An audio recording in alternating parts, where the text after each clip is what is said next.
Hello everyone, I am Dr. Sananwar. I have completed my PhD from Aligarh Muslim University and I also have an experience of 1 year teaching. So मेरे quick intro के बाद आप सभी को समझ आ गया होगा कि I am your chemistry educator. I want to make chemistry easy for you people so that you can have fun while learning. Syllabus start करने से पहले मैं आप सभी को कुछ बेसिक कंसेप्ट्स केमिस्ट्री के रिवाइज कराना चाहती हूँ जो कि आप ऑलरेडी 9th क्लास में पढ़ चुके हैं so that you will not face any difficulty while learning first chapter of your syllabus that is chemical reactions and equations. Another important point is that we will mainly focus on objective questions for your entrance exams. So let's start. First of all I want to ask a very simple question that जब भी हम chemistry की बात करते हैं तो वो कौन सी चीज़ें हैं जो आपके माइंड में सबसे पहले आती हैं. These may be test tubes, flask, solution, burner and many more. इन सब सब्सटेंसेस को हमें एक कॉमन टर्म देनी हो तो हम दे सकते हैं दैट इज मैटर. मैटर क्या होता है? Anything that has mass and occupies space is called matter. So chemistry science की एक ब्रांच है जिसमें हम मैटर की डिटेल्स को स्टडी करते हैं like composition, properties and transformations. Composition means what are the things they are made up of, properties means characteristics and transformation means changes. और ये चेंजेस कब होते हैं? जब एक मैटर दूसरे मैटर के साथ रिएक्ट करता है. Now we are in a position to give a proper definition of chemistry. Chemistry is a branch of science which deals with the composition and properties of matter and the transformations that they undergo. Next is classification of matter. First classification is based on physical states according to which हम matter को 3 groups में divide कर सकते हैं, solid, liquid and gas. आप सभी को पता है सॉलिड्स में पार्टिकल्स बहुत क्लोजली पैक्ड होते हैं while in liquid they are little far away and in gas they are very far from each other. Now I am going to discuss very interesting point that क्या आपको पता है matter की fourth state भी exist करती है. What's that is plasma. Plasma is an ionised gas. Ionised gas क्या होता है? जब neutral gases like hydrogen, helium, neon, argon बहुत ज़्यादा हाई टेम्परेचर पे प्रेजेंट होती हैं तो ये पॉजिटिव और नेगेटिव चार्जेस में डिसोसिएट कर जाती हैं. इसी डिसोसिएट गैस को हम प्लाज्मा कहते हैं. इसकी कॉमन एग्जाम्पल है सन, जैसे कि आप यहाँ पे देख रहे हैं. और सन में hydrogen and helium gases ions form में होते हैं. Second classification of matter is based on chemical composition, according to which matter can be divided into 3 classes: elements, compounds and mixtures. Before going into detail of these, we will discuss about atoms and molecules.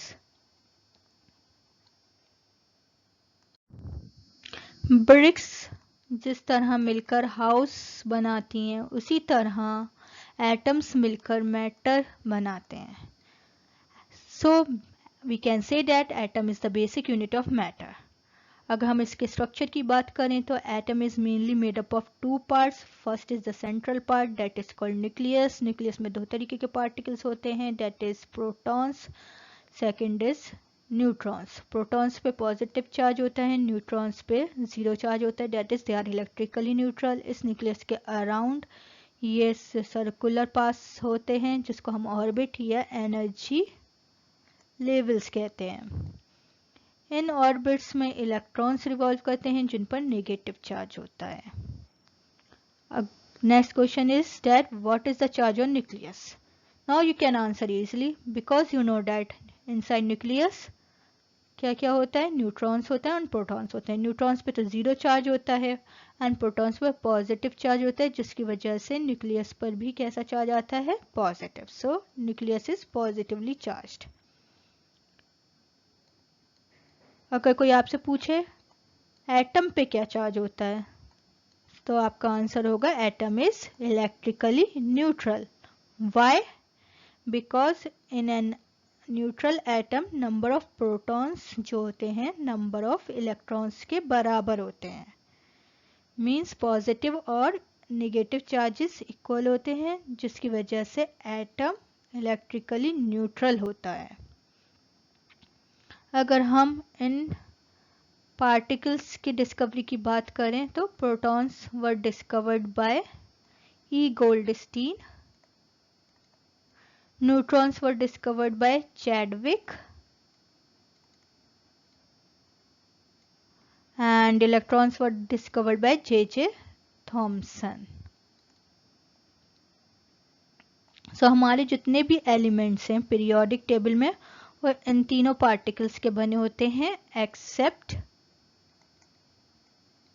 Hydrogen. Why hydrogen is an exception? Because it has no neutron. इसमें सिर्फ एक electron एक proton होता है. अगर हम atom के size की बात करें तो इसको हम किसके टर्म्स में मेजर करते हैं? रेडियस के टर्म्स में मेजर करते हैं, जिसकी यूनिट नैनोमीटर होती है. Hydrogen is the smallest atom of all और इसकी रेडियस जो होती है कितनी होती है? 0.037 नैनोमीटर होती है. अगर इसको आपको मीटर में कन्वर्ट करना हो तो किस 10⁻⁹ से मल्टीप्लाई करना होगा, because 1 nanometre is equal to 10⁻⁹ metre. Another important question for your entrance is that atom का साइज किस ऑर्डर में होता है? एटम का साइज जो होता है 10⁻⁻10 मीटर के ऑर्डर में होता है और न्यूक्लियस का साइज जो है 10⁻⁻15 के मीटर ऑर्डर क्या होता है. जब दो और दो से ज़्यादा एटम्स केमिकली कंबाइन करके ग्रुप हो जाते हैं तो उसको हम मॉलिक्यूल कहते हैं. इस ग्रुप के एटम्स जो होते हैं सेम भी हो सकते हैं और डिफरेंट भी हो सकते हैं. अगर इस ग्रुप के एटम्स सेम होते हैं तो हम उसको मॉलिक्यूल ऑफ एलिमेंट कहते हैं. If they are different then it is called as molecule of compound. इस पॉइंट को याद रखिए क्योंकि हम इसको आगे डिस्कस करेंगे. एलिमेंट्स वो सब्सटेंसेस होते हैं जिनमें सेम टाइप के एटम्स होते हैं. For example iron. अगर हम आयरन को एनालाइज करेंगे डीपली तो हम देखेंगे कि वो सिर्फ Fe एटम्स का बना है. इसमें सिर्फ Fe एटम्स हैं. In the same way, gold is made up of only Au particles or Au atoms. And in the same way, iodine also is made up of iodine atoms. इसमें सिर्फ iodine atoms हैं, कोई और दूसरा atom नहीं है. But अगर आप आयोडीन को आयरन और गोल्ड से कंपेयर करेंगे तो एक डिफरेंस देखेंगे कि आयोडीन के एटम्स केमिकली कंबाइन करके दो का ग्रुप फॉर्म कर रहे हैं. तो हम इसको क्या कहेंगे? Molecule of element. सो हम यहाँ से क्या कंक्लूड कर सकते हैं? एलिमेंट मॉलिक्यूलर फॉर्म में भी एग्जिस्ट करता है और सिंगुलर फॉर्म में भी. सम एलिमेंट्स जो मॉलिक्यूलर फॉर्म में एग्जिस्ट करते हैं उसकी examples iodine, chlorine, bromine, hydrogen and many मोर.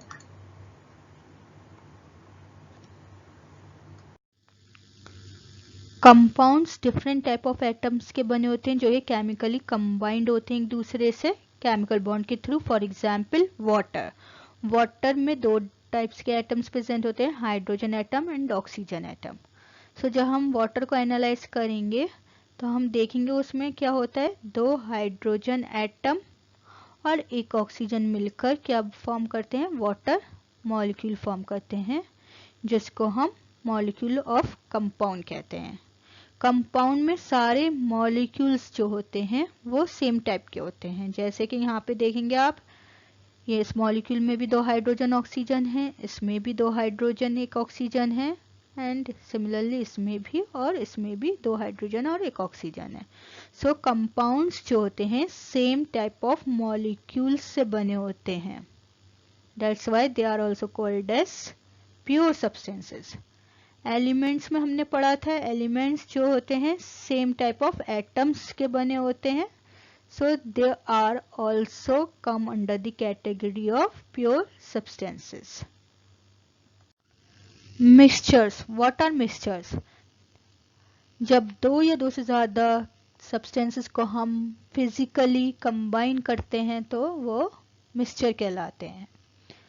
ये कंपाउंड से डिफरेंट होते हैं बिकॉज इनमें कोई केमिकल बॉन्ड फॉर्मेशन नहीं होती दो सब्सटेंसेस के बीच. एग्जाम्पल के तौर पर एयर.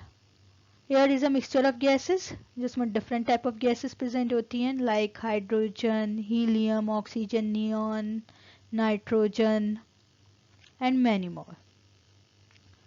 अब मिक्सचर्स भी दो तरीके के होते हैं, homogeneous mixture and heterogeneous mixtures.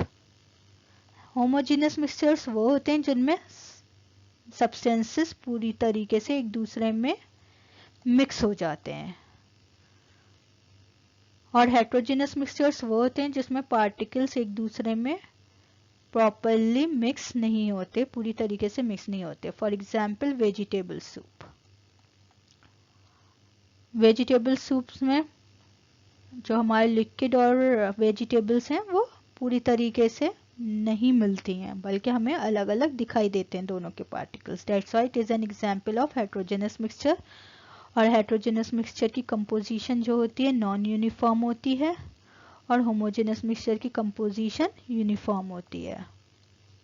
Other examples देख सकते हैं हम होमोजेनस मिक्सचर के, like salt solution, sugar solution,